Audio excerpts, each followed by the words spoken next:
Hello, hello. Welcome back to the Strange Orphan Podcast. I'm your host, Laura Steinell. Glad to have you here. Guys, this week has just been brutal. It's been brutal. And if you haven't been paying attention, there's just a lot going on in the world right now. We've entered into that gray zone of, I don't know how I feel anymore. I don't like this. We've entered into that state of perpetually numb by current events. It's not good. It's not good for the heart. It's not good for the soul. It's not good for the psyche. And so I thought this week it might be a good time to talk about grief, which is not a very fun topic. It's sort of a bummery topic, but it's a bummery world right now. And I think it's probably the week to do it. I wanted to talk about grief because I think it's sort of consumed my life for the past 3 years. I've been dealing with grief like a termite infestation. You're like, is it gone yet? And then you see a few more and you're like, fuck. Tent the house. I am a house that was tented for grief.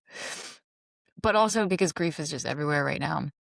I feel like we have a high grief precipitation at the moment. We're like 90% grief. We're like 90% it's gonna grieve. So let's get into it. Grief. I wish I knew how to do sound effects. I don't know.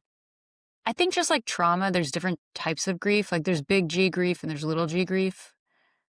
Like big G grief is like children in Pikachu hats getting taken by ice. Like that's big G grief. Big G grief is like my family doesn't like me. Like that's a heavy hitter.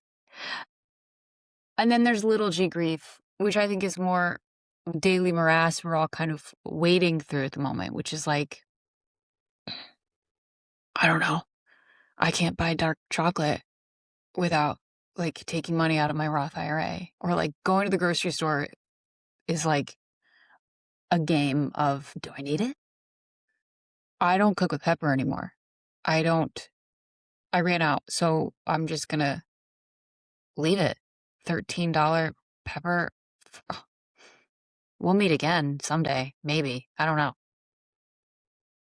I also wanted to talk about grief because as someone who has lived abroad, as someone who's lived in Europe for 3 years, I think it's...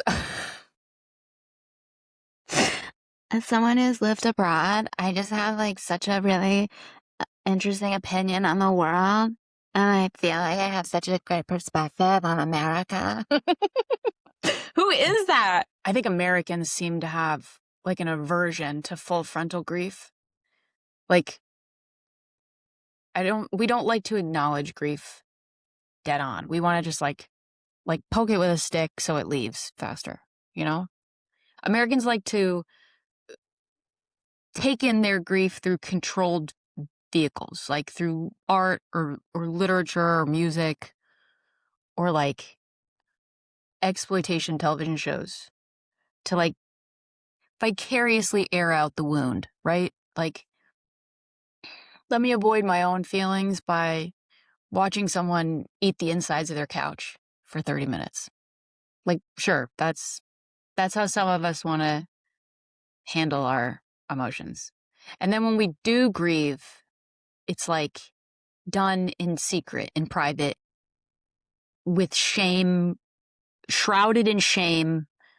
Like, I think Americans handle grief the way they would approach pornography. It's like done alone in a car in a parking lot behind a 7-Eleven.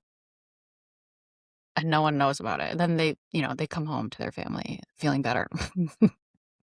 I don't know that person. I just think Americans don't really know what to do with our grief. Like we're like grief constipated.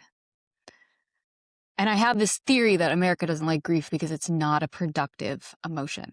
The grief takes you out of the day. Grief is not something you can pencil in and knock off. It's like you don't know when you're coming back from that. And who wants to commit to that, right? Like, we just want to get back into that Starbucks drive-thru and get our giant coffee and not feel our feelings, and then come home to a giant bottle of wine. And then fall apart, in a dressing room a week later, or in a midday screening of Hamnet in the dark, where feelings should be felt. So yeah, I don't know. But I think we need to get more comfortable talking about grief, because it's definitely in the air. And it's definitely I'm seeing it be more of a trend. I'm seeing it as more of a trend for the mood board of 2026. It turns out grieving is less intuitive than you think.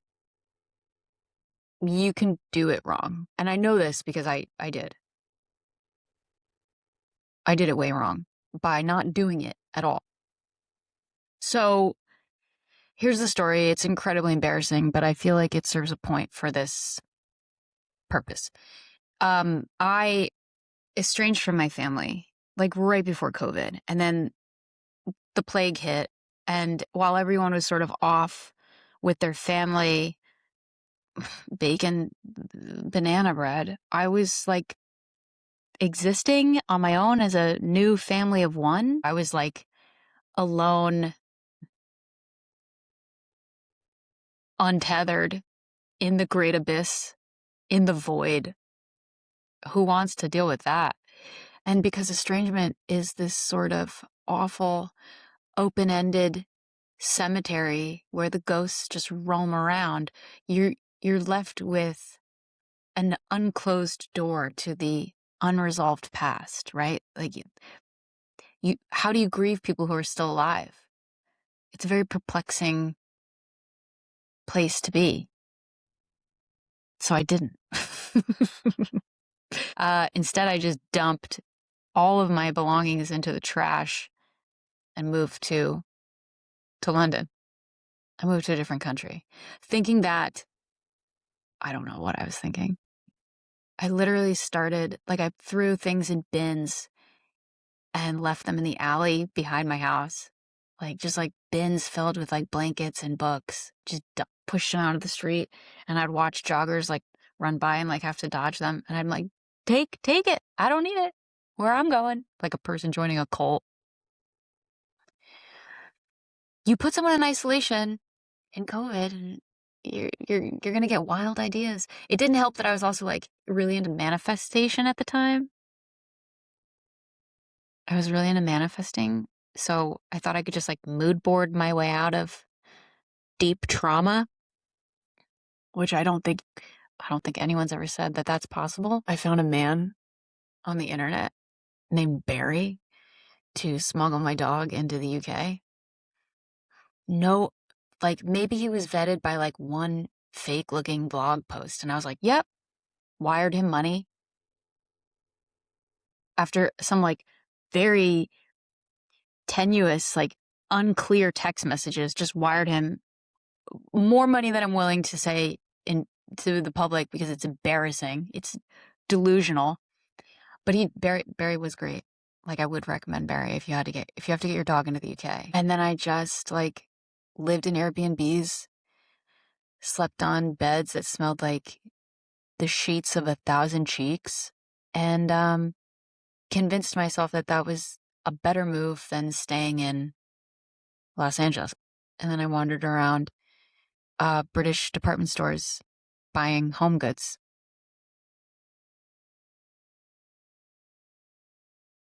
And yeah, and then later on I did some research on it, and it turns out no, there is such a thing as mania fueled grief. It's apparently one of the stages of grief. But no one tells you this, except for the people who wrote those books. But I didn't read them in time. But I am the prime example of how you should not approach grief. I am what to do to prolong to prolong the experience of grief. Completely delusional. I was like trying to make myself into like a crazy woman who was having a permanent tea party. I was trying to give myself the childhood I didn't get, really. Oh, it's so sad when you really break it down. But I'm fine now. I just burst into tears. But I get why we don't like grief, and I get why we go to great lengths to avoid it. I think where I went wrong was thinking that grief was like this detour that I could circumvent, when in reality, grief isn't the detour. Grief is the main route. We just don't want that to be the case. We just want to go faster. We want a faster route. And this is the one you got. This week I read an article about this ice skater who just made it into the Olympics. His name is Maxim Nemov. I could be saying that very wrong, so I apologize. He's a U.S. figure skater who just got onto the Olympic team. He's going to be skating in Milan next week. And he lost both of his parents in that devastating plane crash that collided with an Army Black Hawk. It killed like 28 members of the skating community. Like there were a bunch of ice skaters on that plane. So devastating, so difficult I can't imagine having to overcome such a thing. And only a year later, he's now skated into the Olympics. And so I looked at his story, and actually his direct quote was, "All I wanted to do in that moment was lay in my bed and rot." And it was a moment that I knew the complete opposite of that was the path. I have a feeling that he didn't make the Olympics because he white-knuckled his grief or ignored it or stuffed it down like a sausage roll in Victoria Park, but because he moved through it and he used it to alchemize his pain into something more purposeful. He saw his grief as the way, the only way forward. Like how we grieve can determine how long we're there. If you attach an empowering story to your grief, like I'm going to get through this, I'm going to transmute it, and I'm going to use it to honor my parents as he did, that's way different than feeling like you're powerless in this situation. It's hard when you don't know what to make of your grief. He's a really great example of how the stories we tell ourselves are vital. If we don't attach a positive story to our grief, it's hard to get out from underneath it. It becomes this thing that just stifles us. If we run from our grief, it's even worse. Had he decided to pack up his apartment and move to another country, sell all his belongings instead of training and dealing with his feelings and moving through the pain, would he have made the Olympics? I don't know. But I think for the sake of this argument, I will go with no. Probably not. Instinctively knew that it was the feeling that had to change and move in his body, not his address. It's also a testimony to the power of community in times of grief, because I think when we isolate ourselves and when we process grief on our own, it sort of festers and it becomes calcified in us. It's this problem that we've battled. But when you deal with grief with community and with other people, it becomes an energy that you release. It's so funny. Our culture is so obsessed with optimization and becoming better and advance. And it's like, we'd probably just get a lot farther with like a really good cry. I can see now that my intrepid attempts to avoid my grief by going to a different country were really just attempts to outrun the deeply uncomfortable and the deeply painful. The thing about grief is that it also brings up truths that you maybe didn't want to see at the time. Like, I think instinctively I knew that I wasn't just grieving the loss of my family. I was grieving the loss of a time period of a childhood. I was trying to keep a door open that was shutting quickly. And there were things from that time period that I still hadn't gotten that I deeply wanted. It meant accepting the reality that I now had to become my own parent, that I now had to become an adult, that I now had to be responsible. You can be grieving nostalgia that isn't there, that you thought was there. You could be grieving realities that are so painful because you had believed there was love there all along when there wasn't. Like, grief becomes this Russian doll of grief. You're just unpacking more and more of it. I feel like my grief had grief. And then when you finally deal with it, it's exhausting. It's physically painful. Like, physically on the body, grief can be brutal. That's why I give this ice skater so much credit. Like, grief is exhausting. I felt like a down pillow with all the feathers beat out when I finally let grief have its way with me. I felt like a donkey carrying bags of sand up a hill. It's tiring. It wears you out.